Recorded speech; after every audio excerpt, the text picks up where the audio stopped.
Xudoning rahmati tinmay yog'ilib turgan joy. Shuning uchun azizlar bu joyga keldik.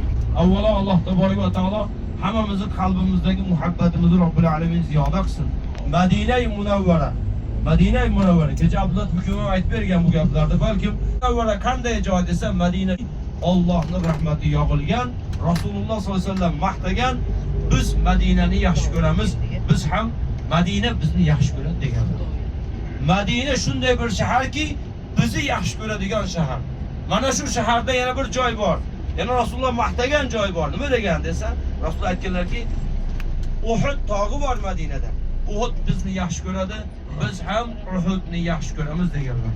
Hozirgi ziyoratlarimizni birinchisi Uhud tog'iga keldik. Mana to'g'rimizdagi uzunligi 7 kilometr, eni 3,5 kilometr uzunlikdagi mana shu tog'.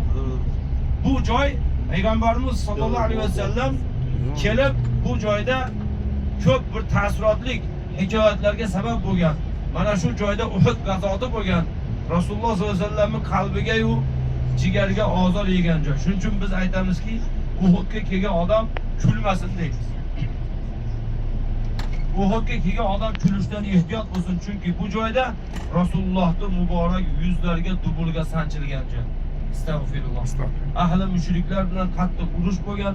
O'sha urushda holatini hozir tushganimizda aytib beramiz. Inshaalloh shu urush holati haqida bu joydagi ta'sirotlarni sizlarga